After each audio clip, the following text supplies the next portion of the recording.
difficult to research many of them at the National Archives because the volumes are so large, they can only make so many available. So for a period of time, you could only ask for 2 at a time, which would slow down your work immensely. But now all 537 of them are available online through this method. So you can see the name of the enlisted, you can see how long they were going to serve, what their rates were when they joined up, where they joined from, and all that terrific information. So now, as a result of this project, all that is available online, which comes in handy in a pandemic. Here's also to go on the other end of the spectrum from time.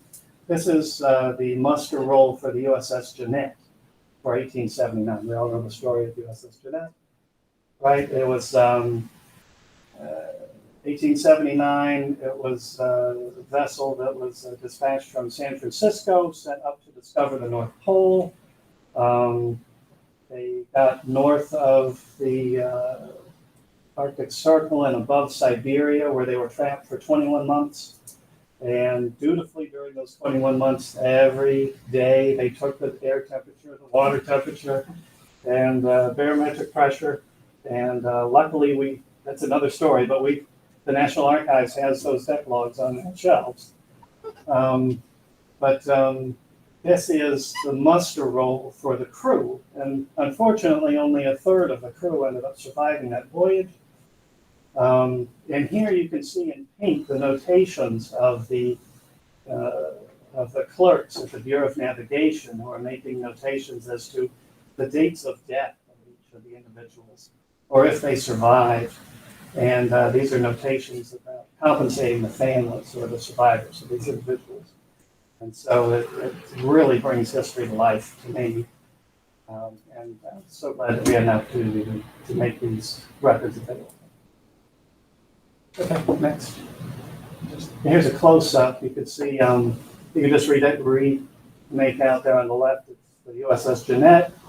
Here, before they turned in this muster roll page to headquarters, they were at St. Lawrence Bay in Siberia. And there's the August 28th is the date, and there's one of the last times that Captain DeLong was able to turn in his signature in the headquarters. And you also see up here, there's a couple of instances, a couple of individuals from China. If you look in the second and third lines, I wasn't able to get their name in, but one of them was Ah Sing and one of them was San. And one of them got discharged. Captain DeLong didn't get along with him, so he discharged him before the voyage went out, and for which I'm sure he was quite grateful. And then the individual who's listed right below him is also from China, and but he was discharged immediately after returning to the United States and did not re-enlist. Imagine that. Okay, you can go to the next slide. Okay, so let's see. We'll go through that. Yeah. So as you can imagine, COVID kind of impacted the project considerably. The National Archives has been closed for the last year and a half. So we intended to make it a 3-year project. The first 6 months would be spent imaging the muster rolls, and the rest of the time, the 2.5 years, would be spent imaging the deck logs from that list. However, they're only able to get through about another year of the imaging for deck logs, but we still were able to image 1,000 volumes as a result of the project. So total on this project, we've imaged about 4,000 to 5,000 volumes or assets, depending on your definition of assets. So that comprises billions of data points that helps our friends over at NOAA. It also makes the deck log and muster roll now pages available online for everyone to view from the comfort of their home. And I hope after my talk you're able to find those resources a little bit more easily. And I do have a handout that has the numbers. So if you'd like to take a copy, please do. And that's the end of my talk. Thank you very much. Thank you.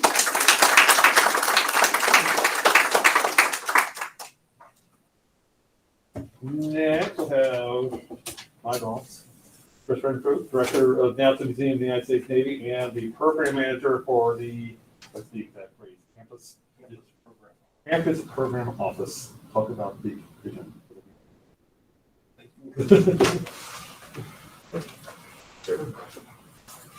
Yes, that's right.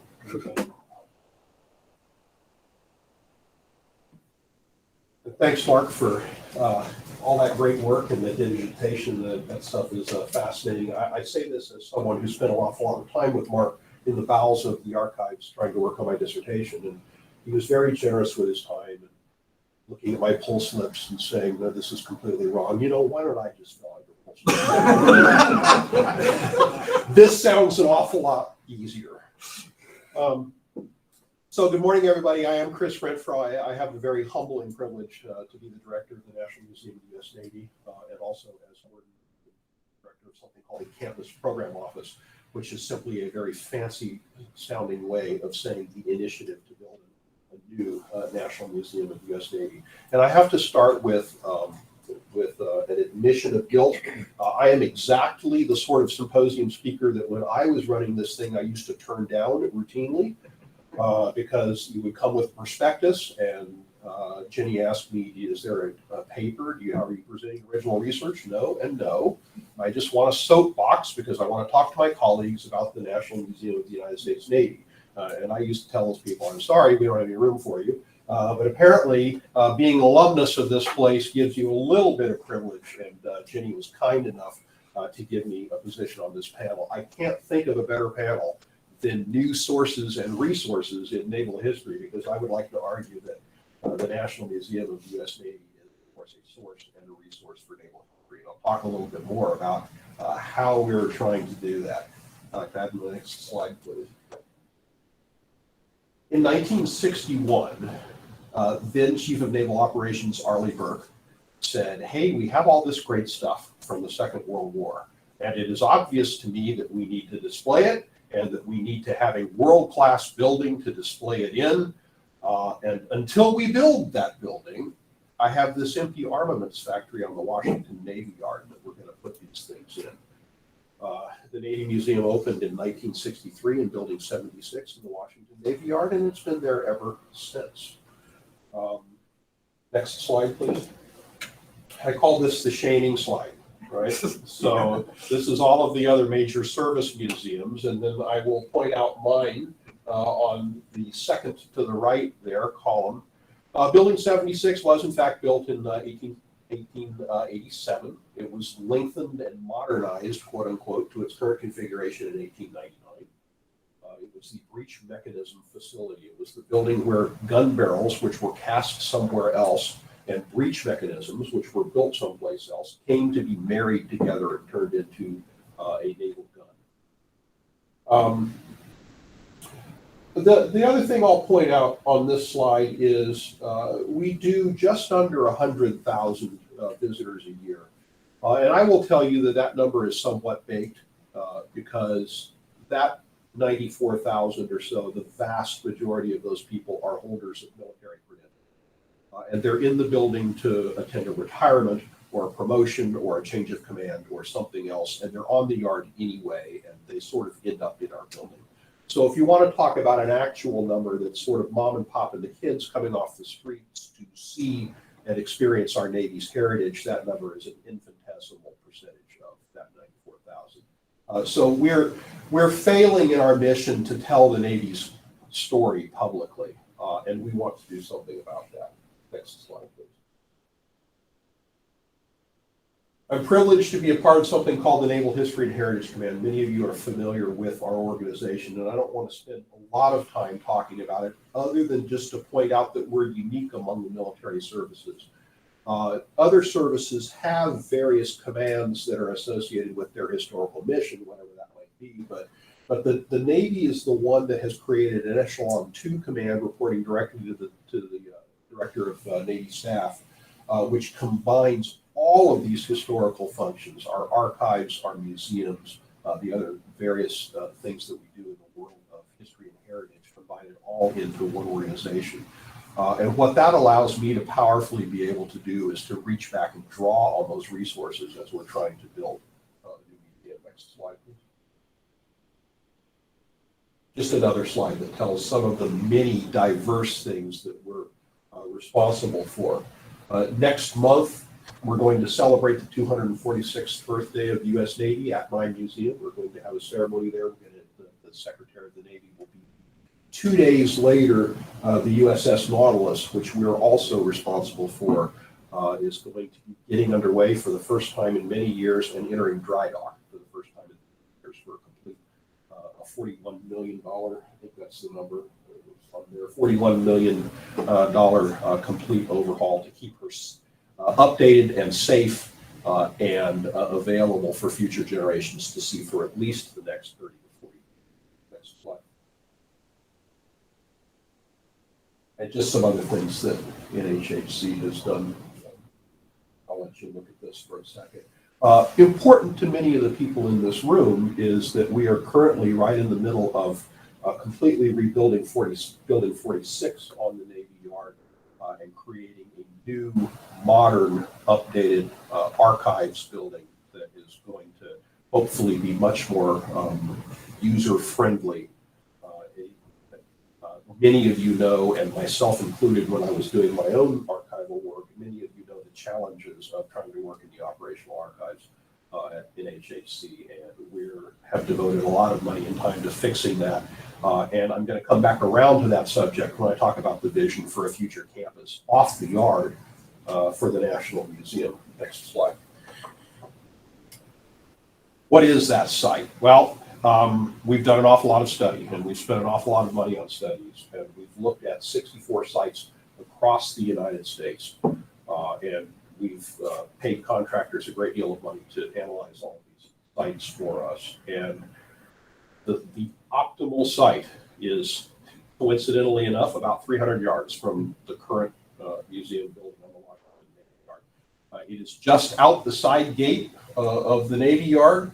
It is right near Naval Reactors and Naval Sea Systems Command, right outside the barbed wire, the turnstiles, if you will, in a site that used to be part of the Navy Yard before that the development rights to that land was given over to the city about 20 years ago during the crack process. But for those of you that are familiar with the geography of Washington, D.C., this is M Street here in this rendering down in the lower right-hand corner. And again, this is M Street in the upper left here. This is M Street coming across the front. Next slide. And here's maybe a little bit better look at it for you. This is Naval Sea Systems Command here, Building 197. This is Naval Reactors here. The Washington Navy Yard down beneath us. The side gate of the Navy Yard here in Pinchy Avenue, headed out this way. The Harris Teeter, the grocery store, right here where my finger is. Lots of great restaurants and stuff in this area. So let me use this slide to talk a little bit about the fantastic advantages of this physical location. And it has to do a lot with revenue generation, and it has to do with what we call the campus concept for our future vision for the Navy. And that campus concept is that it is more than just a museum building, which might open at 10 and close at 5 or sort of whatever it is that museums do, right? But the campus itself is a vibrant thing that can stay open for far longer than that. Buildings 74 and Building 202 here are extant. They're already on the site, okay? This is the future building that we built. We see Building 74 as office and retail space, a bookstore, a coffee shop, a full-service restaurant, office spaces. Building 202 is going to become a parking garage eventually. Nats Stadium is less than a mile from this location. Parking is terrible for the Nationals game. Many of you, if you're local, may know that. So I want everyone to envision a campus where the museum might be closed at 4 o'clock in the afternoon, but that parking garage is open and people are coming in and taking a ticket, maybe for $20 a space, right? When the Nationals are in town playing a game, the restaurant's open and maybe they're catching a bite before the game or after the game. The bookstore is open and they're all browsing through there for their latest Naval Institute Press titles that they're interested in, and they're buying my merch, that says National Museum of the United States Navy. And all of that is revenue generation, and all that will be assisting our 501c3 foundation partners in offsetting costs for the Navy. So you've got this sort of not 24-hour operation, but you've got this extended abilities in this location to get foot traffic, to bring people in the door, to generate excitement, to generate revenue, to offset the costs of the museum. Next slide, please. Here's another look at the proposed campus. Again, buildings 202, building 74, and then building 118 here are extant. They're already on the site. This is a parking lot right now. Next slide. Just some more ideas here. We're really excited about, like I said, the neighborhood that we're in. It is an up and coming and growing neighborhood with a lot of investment going in there in terms of restaurants, in terms of stores, in terms of nightlife. And feel like the Navy Museum and the Navy story and our outreach can be part of that. Next slide. Well, I put a lot of pictures in here, didn't I? It's some more ideas. I get a lot of grief because in my former life, I was an aviator. So, these are just artists' renditions of what the possibilities might be. But, you sort of look at this and it looks an awful lot like the National Naval Aviation Museum down in Pensacola, with airplanes everywhere. I suspect that I probably won't have as many airplanes in the eventual museum as are depicted in that picture. But next slide. All right. Let's talk a little bit about how we're approaching the visitor experience. And I need to, and I have another slide where I'll come back to this in a minute, but it's important to remember that as we conceptualize what this is going to look like, there's more than one audience that we're serving, right? So there's three, depending on how you want to categorize them, there's 3 to 4 audiences, right? So the first one is sort of mom and pop and the kids who are coming in off the street, and we have a story that we want to tell them about sea power and America as a maritime nation, right? America and the use of sea power as a maritime nation. That is the story I want to tell our public. A subset of that first category is that 12 to 14-year-old kid coming through the front door that might be interested in being in the Navy someday. The research tells us that people make a decision to join the military right around age 14. Many of you may know that recruiters are not legally allowed to talk to kids until they're 16, right? So the recruiters cannot, by law, get their hands on that 14-year-old kid, but I can. So I want that teenager to have an experience. At the same time, we want our active duty folks in uniform to come in and be inspired about what they do and to really have that sense of belonging to an unbelievable organization. We want them to have that experience. And I have veterans that come through the door, and these are people that may have had vastly different experiences. These are people that may have had friends die in combat, that may have gone through horrific things. They may need a moment to reflect on that. They need a different kind of experience. How do we create a cultural center for all of these audiences to sort of meld these things together? And that's what the campus program office is grappling with. And I'm going to talk about some of the ways that we're doing that. But we see the museum building itself as having sort of 2 separate sections, or 2 sets of galleries, if you will. And one set of galleries will be very much like the ones that you're going to go to the reception at this afternoon over across the street in the Naval Academy Museum. They'll be largely chronological, and they'll be based on artifacts, and it will be a typical sort of quote-unquote museum gallery. But another set of galleries, the so-called SEAS galleries, surface, subsurface, expeditionary, air, space, SEAS galleries, will be immersive, high-end tech experiences where you go into a room and there's non-skid on the floor and it's really super loud and there's a jet launching and you're on the deck of an aircraft carrier. And you walk into the next room and there's windows looking out over the open ocean and you're on the bridge of a destroyer. And you walk into the next room and it's red and it's kind of close in and you're looking through a periscope here. And we want to engage our visitors with sight, sound, smell, space confinement, touch, all of those things. And that's what's going to, grasp that audience. And so we kind of have these, and as my office expands and has curators and loan collection managers and folks that are looking at kind of the artifact side of the house, and visual designers and high-tech people that are looking at that side of the house, we're trying to bring all of this together in a coherent experience for the Navy Museum.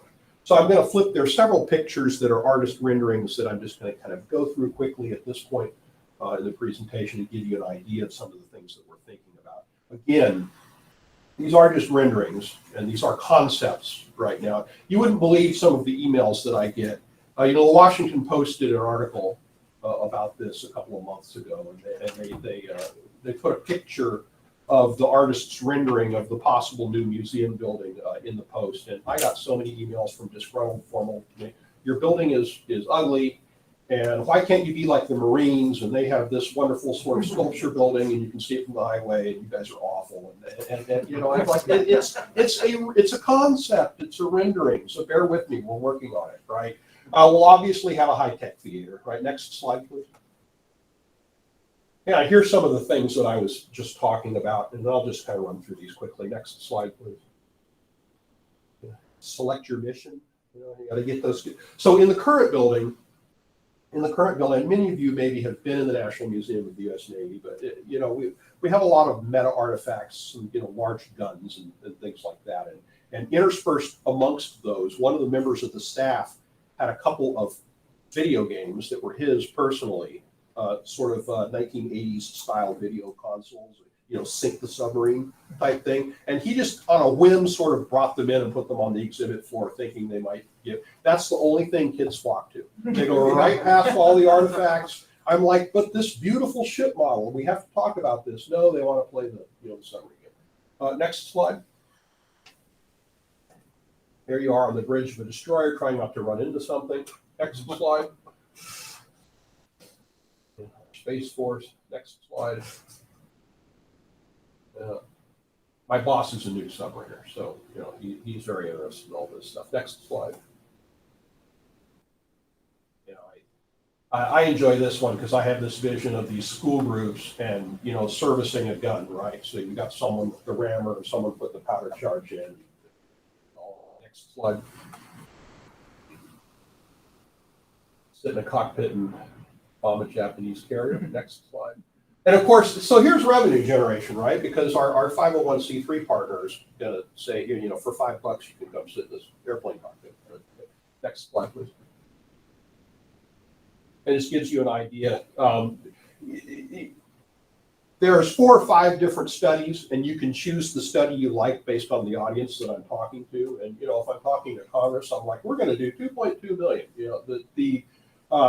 The most conservative studies say that we're going to do well north of 1.2 million when we open, if we open in the location that we're pursuing. Next slide.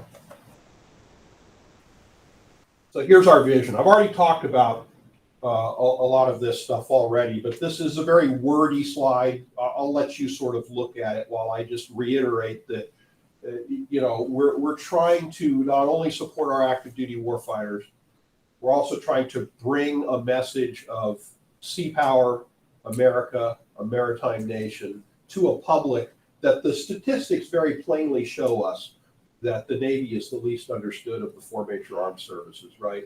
People know what an Army does. That doesn't take a lot of imagination. Airplanes are self-explanatory. The Marine Corps has a great PR machine, so everybody knows what the Marines do. And what people understand about the Navy is that, vaguely that they have boats and they go away in the ocean somewhere and do something, and then the boats go home. That really is, I'm being somewhat facetious, but that's basically what the statistics tell us. We need to tell more of that story about what the Navy as a forward deployed force is doing all of the time for our nation and for our nation's economy, as they pointed out this morning in the plenary session, right? Cutting edge experiences, reaching our key audiences, and delivering historical insights and context. These are the things that drive our current efforts. Next slide, please. So how are we doing some of these things? And this is where I'll get down a little bit to talk about some of the stuff that makes more sense to historians. One of the initiatives that the campus program is really working on is trying to reach out to the fleet and talk to our active duty warfighters about how they see their communities and about how they would like to be represented in a museum. I spent 30 years as an aviator. I have a fairly decent idea of how I think that aviation, ought to be represented in a museum. But I'll tell you that my idea is dated, right? I learned this when, we used to, like everyone else that lives in Annapolis, we used to sponsor midshipmen. And one of my midshipmen at one point called me and he said, "Sir, I need to come. I'd like to do an interview with you. I'm supposed to go out, interview someone from the aviation community." And he was a junior. And so this is the time when they sort of were trying to learn about everything.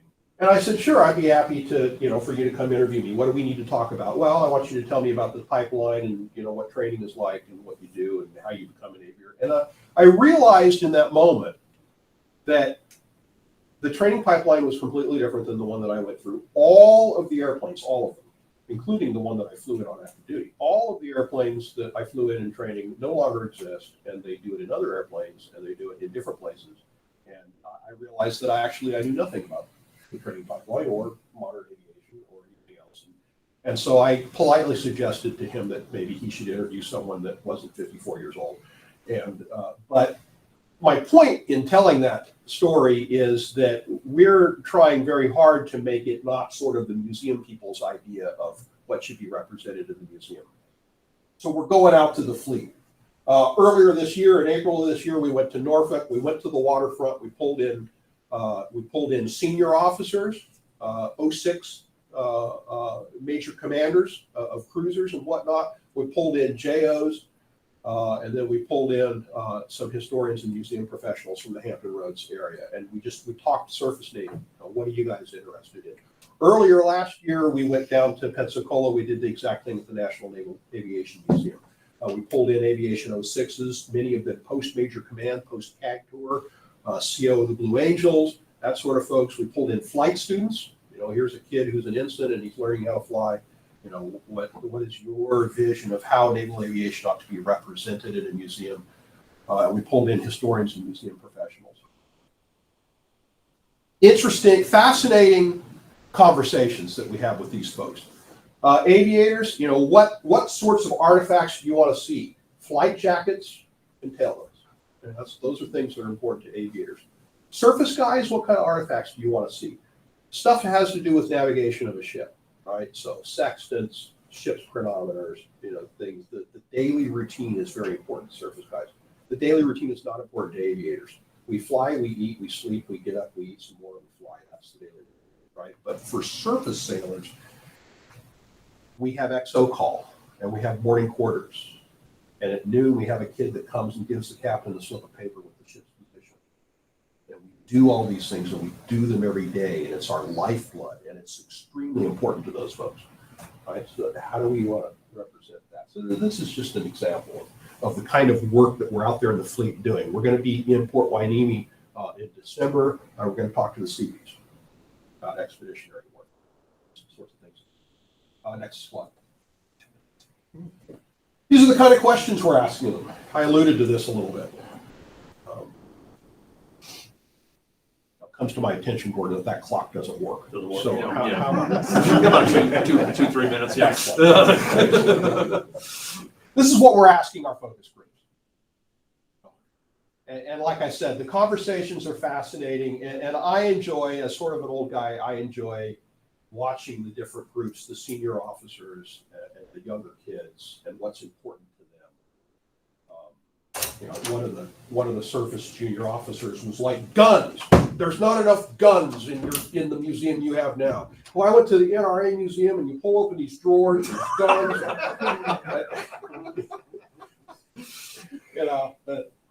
That's great. But we conceive holding about 15 of these focus groups, and then we're going to go back and revisit these things as we get further into the design concepts. We're letting a major design contract this year to continue work on gallery size and space, how big should these galleries be based on the time period? What needs to be in them? Do we need to think in terms of some of the closer in stuff like Iraq and Afghanistan? And how do we narrate and represent those things? What should those gallery sizes be?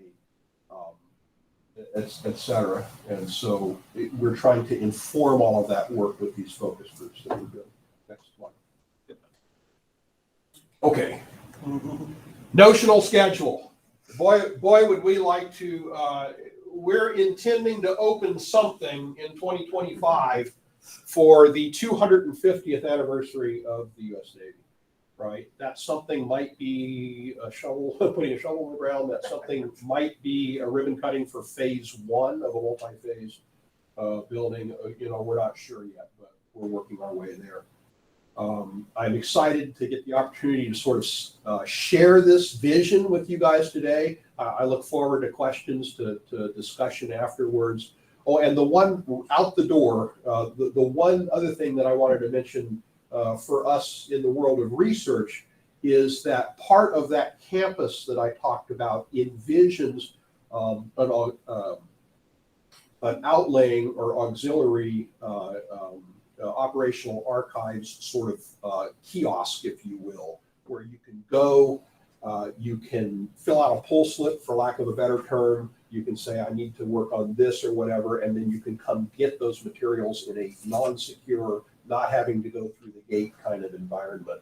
We're going to make provisions for that in the new campus also. And so with that, thank you very much for listening to me. I look forward to conversations afterwards.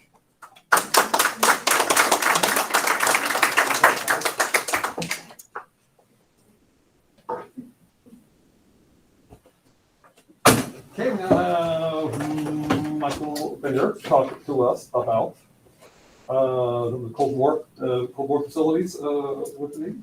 Go ahead. Okay. I'm Michael Vinder. I'm with the Air Force Declassification Office. We are located at Joint Base Andrews. We often have a detachment at the National Archives in College Park, but we haven't been there in a year and a half because of COVID.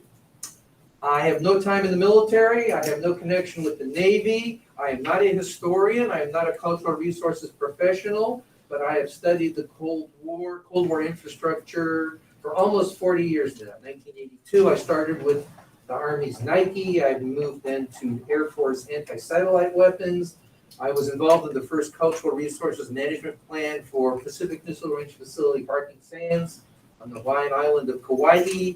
And so I am giving attention to all of the services, despite my current Air Force connection. And I am here to make a plea. Museums are good, but I'm much more interested in the places where the history was made. And that would be Navy Cold War history, and I'm talking about the non-ship part of Navy Cold War history. Next slide. So before we go on, let me say that the views expressed are my own and don't necessarily reflect the views of Department of the Air Force, Department of Navy, Department of Defense, or the U.S. government. Next slide. In all of my talks, there is a gratuitous Air Force aircraft slide. And this, the Bell H-13J, these were the first two presidential helicopters for the use of President Eisenhower in 1957. They lasted less than a year before the Army and the Marine Corps took over that mission. And today, only done by the Marine Corps. Next slide. All right, why do we do Navy historic preservation? It's not just to keep old houses around. I have been to Mount Vernon. I was very impressed when the docent said that baluster there, Thomas Jefferson had his hand on it. Well, that's all very good, but it doesn't tell me anything about what Thomas Jefferson thought, how he might have come up with the Declaration of Independence, what George Washington thought either. These historic places can tell stories. They can tell Navy Cold War stories. And here I'm going to talk about non-ship stories from the Cold War. Next slide. What is the Cold War? All right, so this is my operational definition of the Cold War. So 1946 to 1991, it's a military confrontation and competition between the U.S. and the Soviet Union, characterized by an evolving order of battle. So from 1946 to 1991, each side had an order of battle, and it changed, it modernized, old systems came out, new systems came in. We had continuous mobilization of forces, both offensive and defensive. There was continuous surveillance and analysis of the enemy. Intel was always operating. There were identified enemy targets, and we had our defended areas that needed to be defended. There was a heavy reliance on nuclear weapons. This is very characteristic of the Cold War. And it was not prosecuted only by ships of the Navy on the water. Next slide. So here's a book from the Rowan and Littlefield series on interpreting history, Interpreting Naval History by Benjamin Fresca. And when he talks about Cold War commemoration, it's only using Navy vessels. And I want to go beyond that. Next slide. So there are three types of properties that I'll be talking about here. One, there's a Navy activity on a Navy installation. The second, it's a Navy activity on another agency installation. And the third is other agency activity on a Navy installation. We'll get into all three. Some of these still exist and they can be preserved or documented, and some have been lost forever. You'll see examples. Next slide. All right, so I have somewhat arbitrarily defined 6 types of activities that the Navy prosecuted in the Cold War. Offensive operations, and I'm going to ignore submarine launched ballistic missiles. Defensive operations, nuclear weapons manufacture and storage, C-cubed-I, space surveillance, and continuity of operations, continuity of government. Next slide. By the way, I'm going really fast because I have 55 slides here. All right, so offensive operations, we're talking about former Strategic Air Command bases that transferred to the Navy. So there were 2. One, Turner Air Force Base became Naval Air Station Albany in Georgia. And the second, in Fort Worth, was Clarksville Air Force Base, which became Joint Reserve Base, NAS Fort Worth. Next slide. So here's an in-service picture of a Vigilante, an RA-5 Viggy flying over Turner Air Force Base. That's where they were based. Right here, this was the alert area for bombers. In the Air Force days, you would have had B-52s and KC-135s there. And here is the runway for the base. Now, what does it look like today? Next slide. Here is what Turner Air Force Base looks like. Here is the Miller Coors Brewery sitting in the middle of the runway. And this over here, this vegetated area, this is the old alert area where the bombers used to sit. So are we going to document that? Probably not. Next slide. Here's one that we can spend some attention on. In the Air Force days, this is what the bomber alert area looked like at Clarksville Air Force Base. So these are B-52Hs. They've got cruise missiles on the pylon. They would actually go out that end, come around to the runway, and then take off and bomb the Soviet Union. Next slide. A contemporary aerial view, now occupied by Marine Corps tankers, KC-130s. Over here, this is the Bomber Crew Alert Facility. Next slide. Here's a close-up view of what that looks like. Here's the security tower. This could be documented. The facility is owned by the Navy, so perhaps the Navy would want to spend some attention on that. Next slide. Now we'll talk about defensive operations. Air defense. We have manned interceptors operated by the Navy, Air Force, and Air National Guard. Surface-to-air missiles. The Navy has occupied some former Army Nike batteries locations. There's the command and control of the semi-automatic ground environment, the SAGE system. We have ground-based radars, including one on Marine Corps Air Station Cherry Point. Somebody had once said that the Marine Corps had no Cold War facilities. There are maybe 3 that are important. We have airborne radar, the Pacific Barrier, operating in the Pacific. There were radar picket ships, which were serviced by shore stations, the Seaward Extension shore stations. And last, the Marine Mammal Program, very special defense program. Okay, next slide. What's the Navy's contribution to NORAD? There was 1 squadron, all-weather fighter squadron 3 at Naval Air Station North Island. Occasionally, they go to Key West also. That was the sole Navy squadron in NORAD, flying Douglas F-40 Skyrays, Fords, 1958 to 1963. Their support came from Hangar 312. Next slide. So here's a practice scramble. Pilot running to his airplane. He is coming from this hangar building. This is where the crew were. Next slide. Here's a more familiar color scheme of their F-4Ds. And back here is the hangar. And the next slide, this is a contemporary aerial view. So this is 312, and this was 311. It's gone. They tore it down. Will this remain? Perhaps not, because what is the historic context for this? It's going to be between the wars. naval air station, architecture, and buildings. And this does not really have much between the wars importance. It's a Cold War importance. And so it's possible that this will get torn down. I would ask the Navy not to do that. Next slide. The Marine Mammal Program, a true marine defense force. Dolphins and sea lions were trained to protect Navy infrastructure from enemy divers. They were in 4 different locations: Point Mugu, Kaneohe, see, there's the Marine Corps again, Key West, and Point Loma. And the next slide shows the pens at Point Loma. And if you get up close, you can actually see that there are dolphins, I think, in some of those pens. Next slide. All right, third category, nuclear weapons manufacture and storage. Saltwell's pilot plant at China Lake in California. For a while, it was the place where the conventional explosives that set off nuclear weapons were made. That was from 1945 to 1954. I'll show you a picture of that. Then we had national stockpile sites and operational storage sites. National stockpile sites were large sites where weapons were stored, weapons components were stored for all the military services that could use nuclear weapons. At Fort Campbell on the Tennessee side, Clarksville Base. At Nellis Air Force Base in Nevada was Lake Mead Base. Both of these were national stockpile sites operated by the Navy with Marine Guards. Then there was a smaller site, operational storage site, at Naval Weapons Station Yorktown called Skiffs Creek Annex.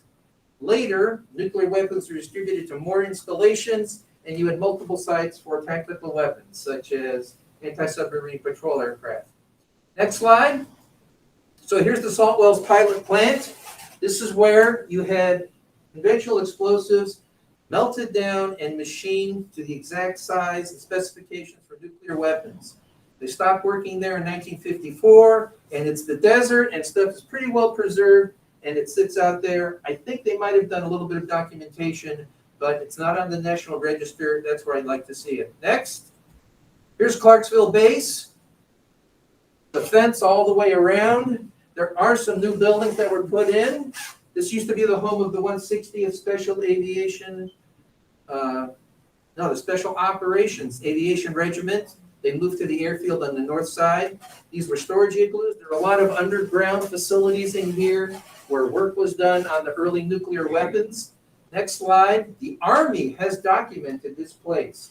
They have a brochure, a driving tour, and they have interpretive signs at the facilities on the base. The Army did this even though this was operated by the Navy. Next slide.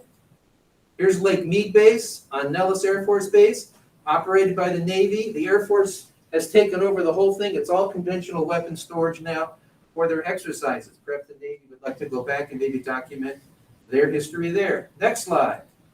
Now here's the one they really should document. This is at Yorktown Naval Weapons Station. This is Skiffs Creek Annex. It's a smaller size facility, and it's pretty much intact. Not too much new has been added or old has been torn down, and it's suitable for interpretation and preservation. Next slide. All right, CQ die. This is the biggest category. It includes naval facilities, anti-submarine facilities, ASWACs and tactical support centers for, again, anti-submarine warfare, airborne command and control, NSGA, the communications facilities, very low frequency and extremely low frequency, and intelligence activities. Next slide. All right, the naval facilities. This is probably the most important family of facilities that the Navy built as shore facilities for detecting submarines via the SOSUS, Sound Surveillance System. Numerous facilities on both coasts and outside the United States. The number decreased as data was remoted to what are now singular facilities, one on the East Coast, one on the West Coast, and you have desirable coastal real estate. So, next slide. Here is the naval facility at Centerville Beach, California, Northern California. This is the terminal building. The hydrophone arrays would come into this building. This was also the site of the schoolhouse where all of the people who worked at the naval facilities trained. But the data from here got remoted up to Washington State. This became surplus. The people who evaluated this said, we don't know enough about anti-submarine warfare, but even if we did, we don't think this is really very special. And so they said, there's nothing to protect here. Next slide. This is what it looks like today. All the buildings were removed and it was returned to its original pre-military configuration. So there are some that are still standing, such as at Point Sur in Central California, but it would behoove the Navy to preserve at least one of the NAVFACs in the United States. Next slide. Airborne Command and Control, TACAMO, the special EC-130s for communicating with submerged ballistic missile submarines. They stood alert at 4 naval airfields. This is Guam, Hawaii, California, and Maryland. This is the only airfield still in Navy hands. They also fly today from Travis, but that's an Air Force base, so we don't count that. Next slide.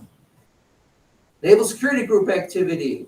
Determining the positions of ships at sea, which would be our adversaries' ships. They're using the FRD-10 CDAA. They were located at these facilities across the United States, also Puerto Rico and Hawaii. All of them closed and demolished. Next slide. This is what it looked like on Imperial Beach, south of San Diego, when it was operational. These are all individual antennas for triangulation and locating where a ship is transmitting out of the ocean. And what does that look like today? A vertical view, next slide, and it is gone. That's the central building, and that is where the big outside row of antennas was located. It is gone now. Next slide. Communications, we have the naval radio stations at Cutler, Maine and Jim Creek. Those are the 2 important stations on each coast. There used to be antennas at Greenberry Point, part of the Naval Academy, across the river, for communicating with ships at sea. Those towers were torn down a few years ago. Maybe they got documented, I don't know. ELF, extremely low frequency communications. Clam Lake, Wisconsin and Republic, Michigan for contacting submerged submarines. Next slide. So this shows where they were. This is the one in Michigan, Republic. The red lines indicate the antenna arrays on telephone poles. Next slide. This is what the Republic, Michigan facility looked like when it was in operation. The Navy left. It was made available to the public, and I'm told that a marijuana dispensary was into it. So, gosh, that's historic. The next slide shows the Clam Lake facility, and I think any kind of historic preservation of that is probably a little bit too late. Next slide. So, on the Washington Navy Yard Annex, Building 213, the National Photographic Interpretation Center. The museum is going to be going in right here, I believe. So this is the most significant Cold War resource in Washington, D.C. The NPIC, the NPIC, was operational from 1963 to 2011, 28 years of the Cold War. This is where overhead imagery was analyzed and where we came up with all the necessary national technical means information about the Soviet Union, China, and other potential belligerents. When it was determined that this building would be accessed, the historic context for evaluating its importance was 19th century munitions manufacture. This building was built in 1943, so how important can a 1943 building be to mid-19th century arms manufacture? The next slide shows what happened. That is what it looks like today. At least I think that's what it looks like today. Looks a little greener. So no documentation at all, no preservation. Next slide.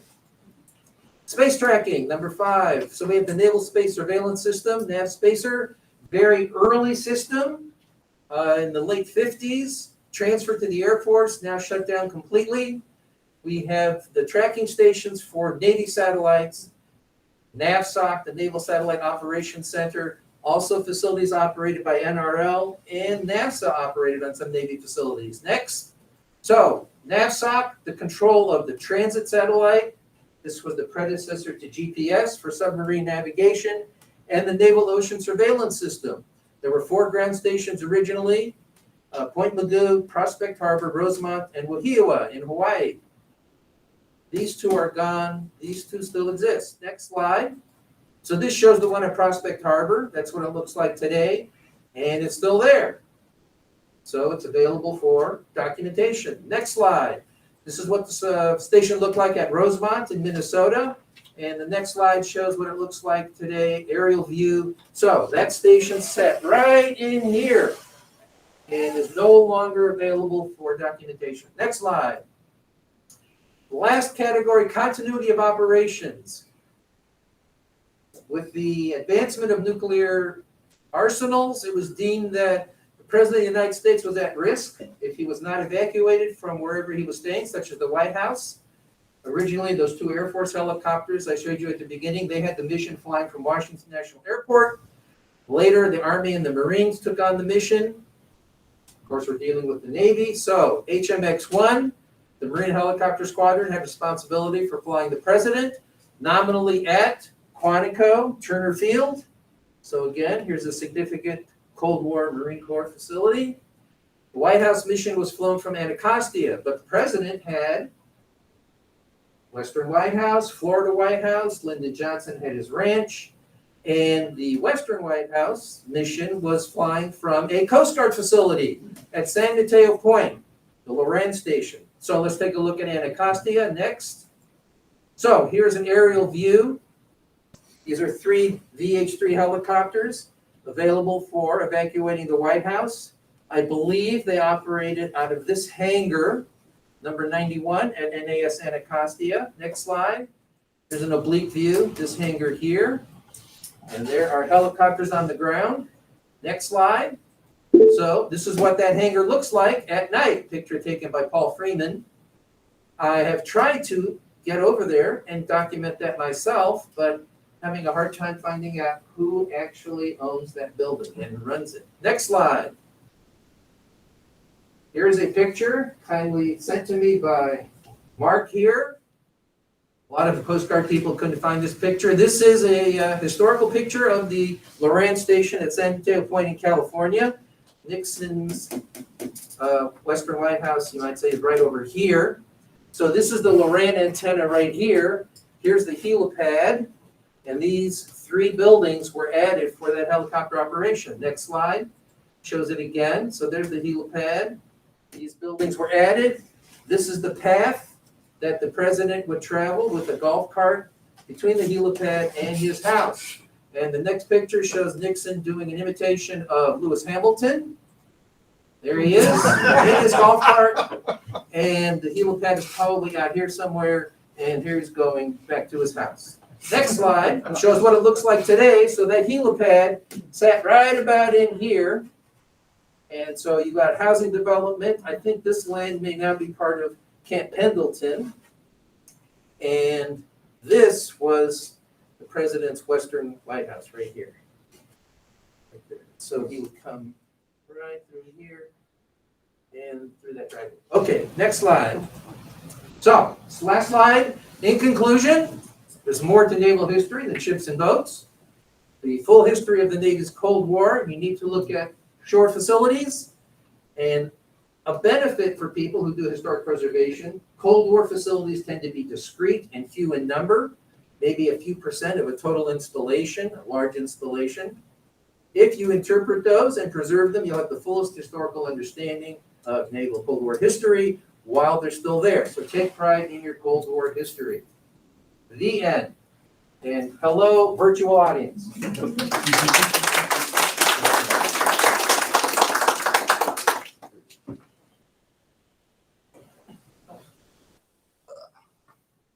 Thank you for as a person who spent 19 years in Norfolk defending why the baseball field at Naval Station Norfolk should not be torn down. Because it is the second oldest baseball stadium in the country, and we get fortunate enough to add those wives on our. There's one question from the. We have one virtual question, audience yes. Is interested in the Lorenz station. It's gone. Loren is gone. We've gone from ground-based navigation to space-based navigation. So we'll use GPS instead of Loren.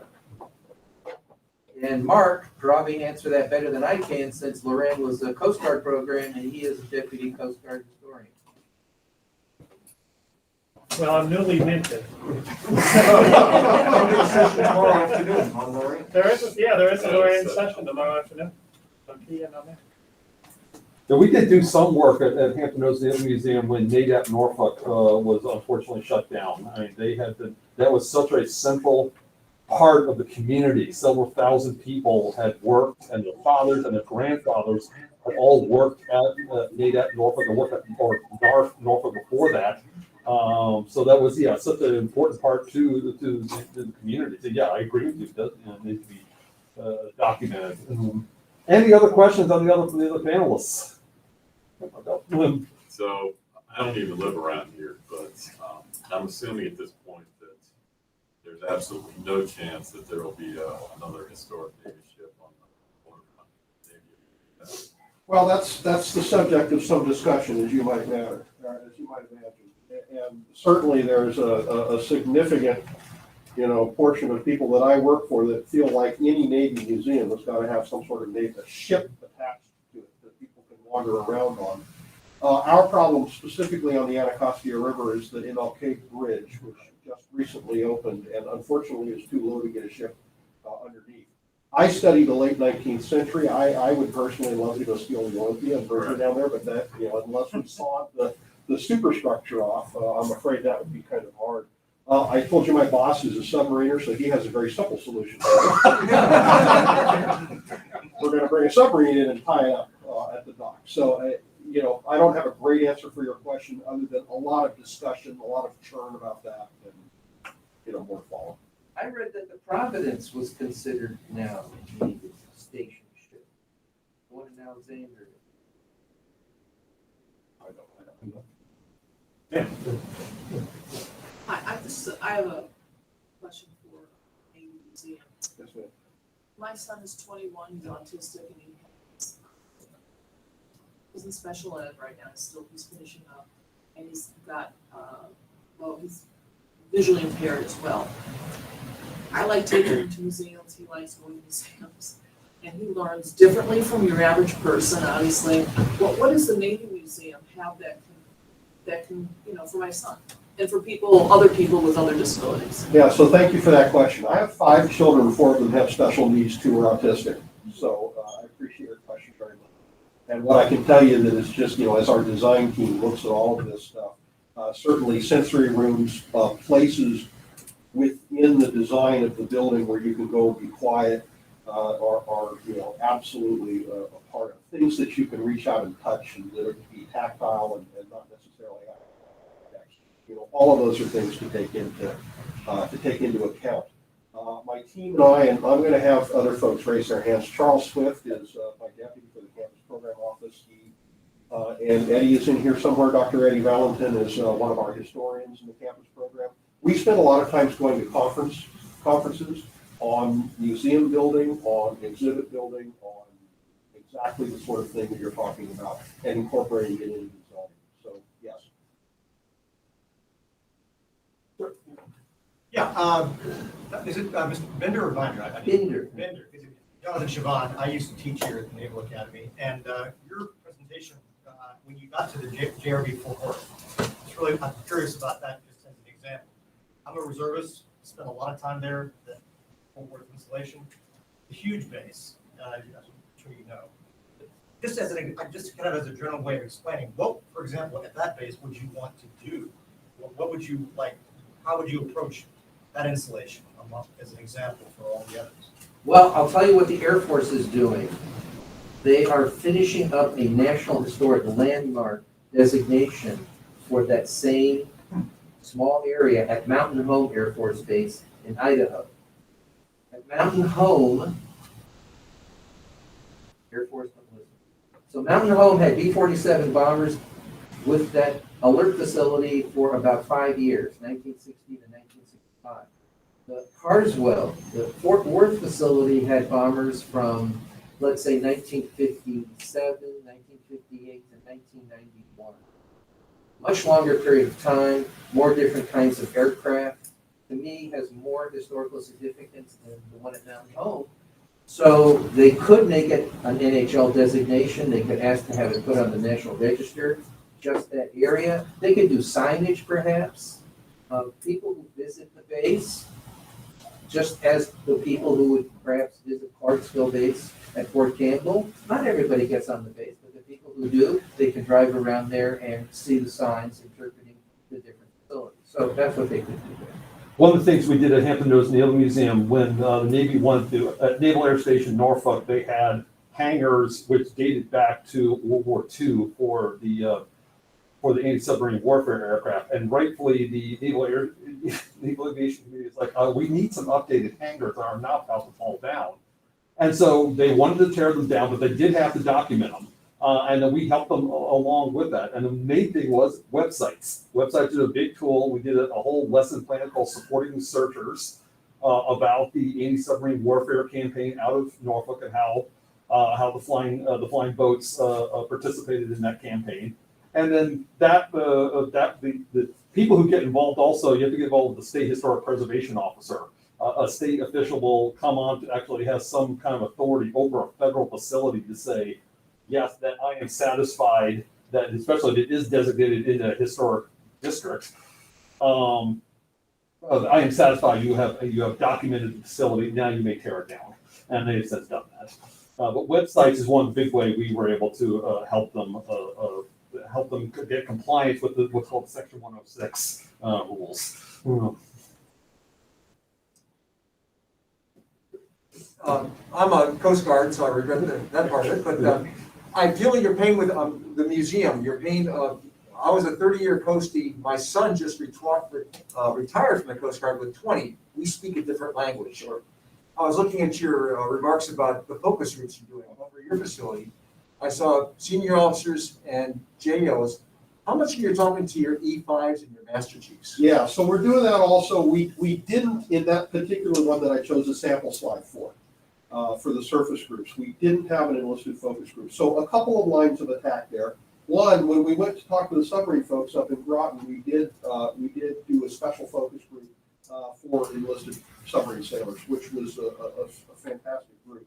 The other thing that we're going to do is with the National Museum of the American Sailor at Great Lakes, we are going to do an entire session where we go out there to Great Lakes, and the whole session will be focused on the enlisted experience. So yeah, we're absolutely incorporating this into it. So I just had a quick comment as well as a question for Mark. The fact that the logs from Jeanette survived are just pretty. A lot of the crew too. In fact, I think a lot of great logs have probably been lost due to shipwrecks and battle. Exactly what happened to ships, but the digitization project, it started with old weather. I was trying to figure out the evolution. It's kind of spreading to other logbooks to include like Vietnam and others, or are they all on kind of parallel tracks right now? Because there's different groups that are being digitized. I'm not sure if it's chronological or by subject matter or. Yeah, a lot of digitization is coming to the fore. But NOAA is particularly interested in the older meteorological data, the older the better.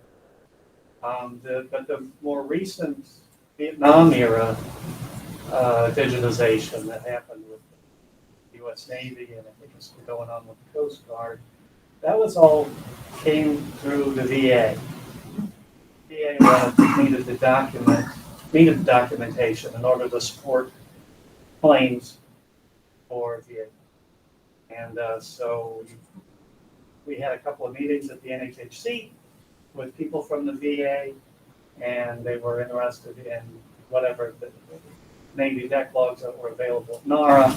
And after they digitized them, and they actually checked them out at the facility at Archives 2 and digitized them all. And I don't know how far they are about getting them online, but the idea was that after they were digitized by the VA, they've been returned to the National Archives, as far as I understand.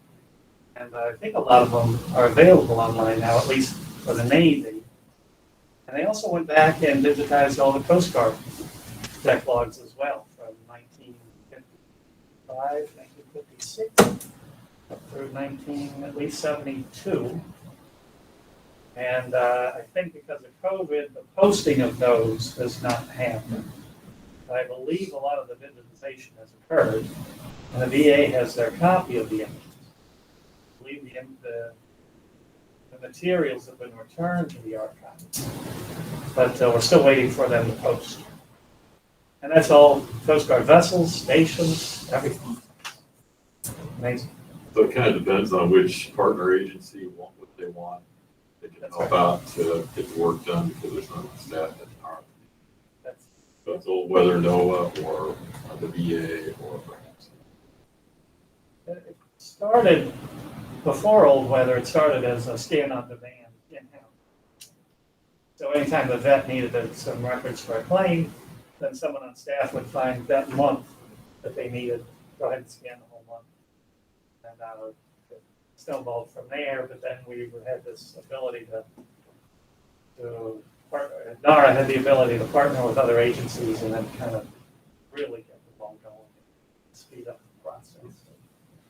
And the kind of resources that the VA has when they were able to partner up with National Archives really went very quickly in that digitization.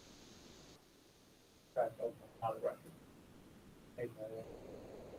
I worked at Archives too at the time for the VA project, and they had hired contractors who were boxing up these deck logs and sending them to Tennessee, I think, where the contractor was located to do the scanning.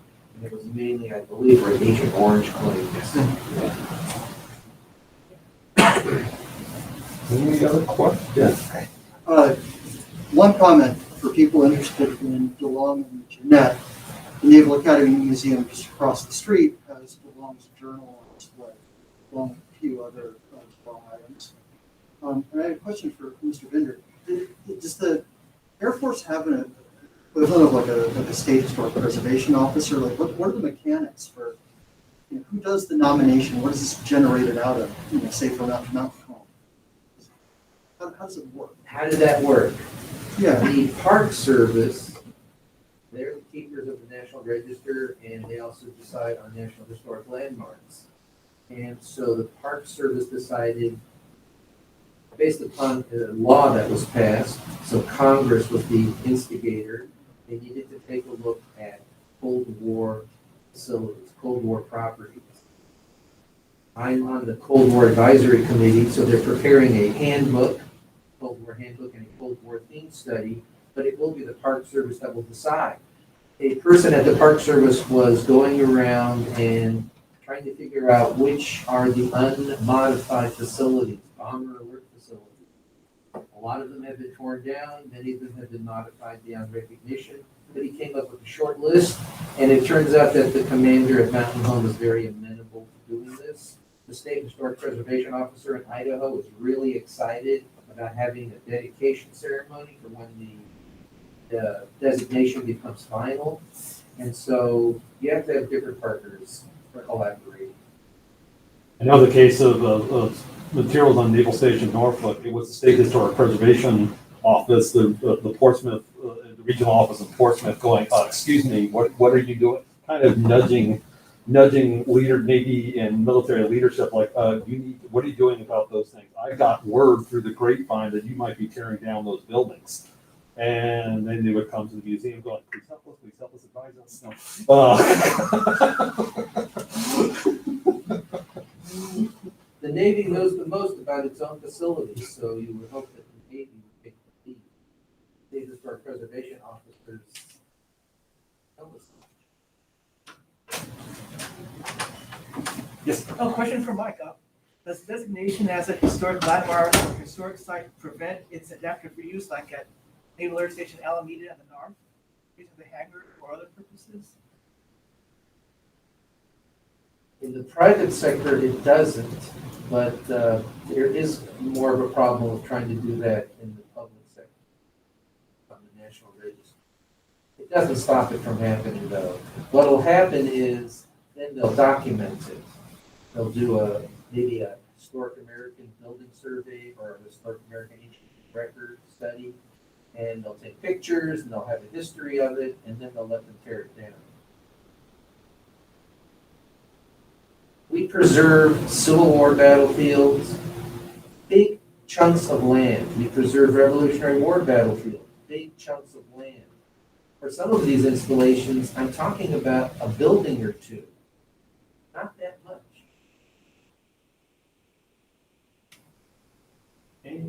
questions?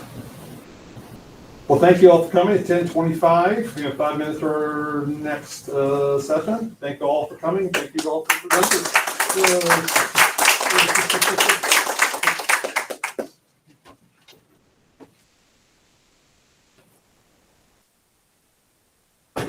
No, they were gonna tear down the core field at Naval Station Norfolk because they could, and that was literally the thing. And fortunately enough, we had, because the facility, the field is right next to Adams Road, the flag officer advised not to walk. They went, "Oh, no, you're not."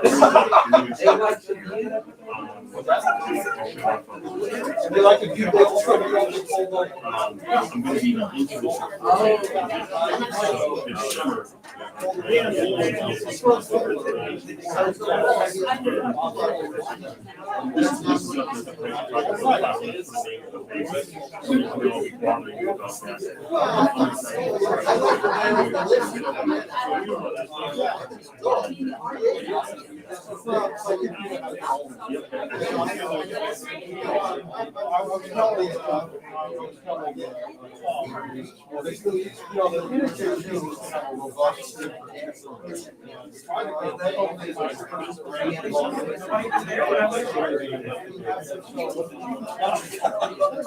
Well, one of the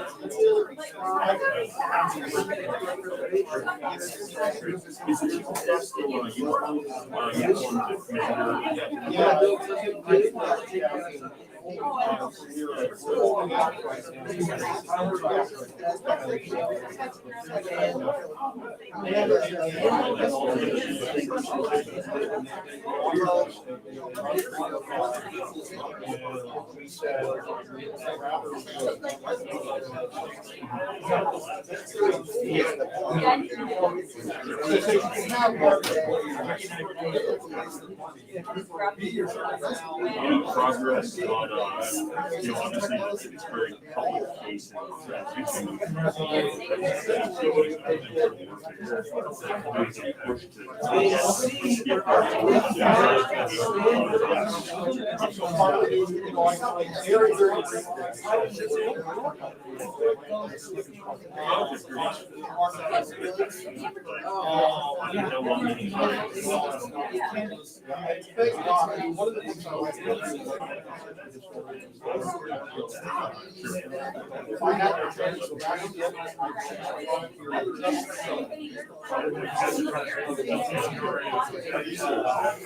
Don't interrupt. Just run through, it's good to meet you in person, and I'll be in touch. Looking forward to it. Can I get it out? Yes, it sounds like. Hope I wasn't too bad at the.